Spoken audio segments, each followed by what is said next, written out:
வணக்கம் மக்களே, நம்ம சேனலில் ஃபர்ஸ்ட் டைம் பார்க்குறவங்க மறக்காமல் சப்ஸ்கிரைப் பண்ணிக்கோங்க. இப்போ நம்ம பார்க்க போகிறது மகாநதி தான்.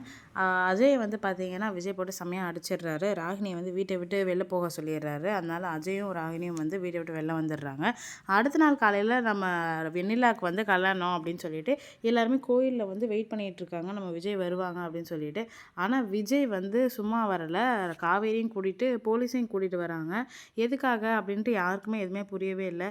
ஒரு வேளை கம்ப்ளைண்ட் கொடுக்கறதுக்காக கூப்பிட்டு வரார் போல இருக்குது, நம்ம மேலே என்ன கம்ப்ளைண்ட் கொடுக்க முடியும் அப்படின்னு சொல்லிட்டு பசுபதியும் வெண்ணிலோட மாமாவும் ரொம்ப இதுவாக நின்றுட்டுருக்காங்க. அப்புறமா பார்த்தா அஜயோட அப்பாவை வந்து ஆக்சுவலாக விஜய் வந்து பிடிச்சிட்டு உண்மை எல்லாத்தையுமே அவர்கிட்ட வாங்கிட்டாரு. இந்த மாதிரி வந்து பிளான் பண்ணுறாங்க, என்னை வந்து பொய் சொல்லியிருக்காங்க அப்படின்னு சொல்லிட்டு. ஆனால் இது எல்லாத்துக்குமே முன்னாடியே வந்து வெண்ணிலாவோட அப்பா அம்மாவை இவங்க சித்தப்பா தான் வந்து, அதாவது விஜயோட சித்தப்பா தான் வந்து கொண்டுட்டாங்க அப்படின்னு தெரிஞ்ச உடனே விஜய் போயிட்டு கம்ப்ளைண்ட் கொடுத்துருக்காரு. பட் ஆனால் ஆக்ஷன் இப்போதைக்கு எடுக்க வேணாம் சார், நான் சொல்கிறேன் அப்படின்னு சொல்லிட்டு வெயிட் பண்ண வச்சுருந்துருக்காங்க. ஸோ அதுக்கெல்லாம் நடுவில் தான் வந்து இவங்க வந்து இல்லை அப்படியே பிளானை மாற்றி சொல்லிடலாம் அப்படின்னு சொல்லிட்டு பேசிகிட்டு இருந்தாங்க.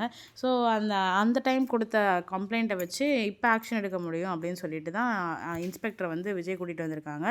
இது எல்லாத்தையுமே வந்து விஜய் சொன்னோடனே வெண்ணிலாவுக்கு செம ஷாக்கு. ராகிக்கும் பசுபதிக்கும் என்ன சொல்கிறதுனே தெரியல, ஏன்னா இப்படி ஒரு ட்விஸ்ட்டை வந்து எதிர்பார்க்கவே இல்லை அவங்க வந்து.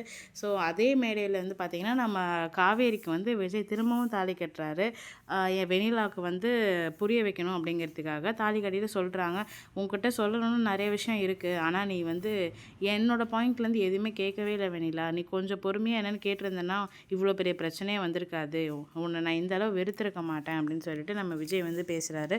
அதேமாரி காவேரியும் வந்து வெண்ணிலாவுக்கு வந்து ரொம்ப பரிதாபமாக பேசி ஆறுதல் சொல்லிகிட்டு இருக்காங்க. நம்ம சேனல் சப்ஸ்கிரைப் பண்ண முன்னாடி சப்ஸ்கிரைப் பண்ணாதான் மறக்காமல் சப்ஸ்கிரைப் பண்ணிவிடுங்க.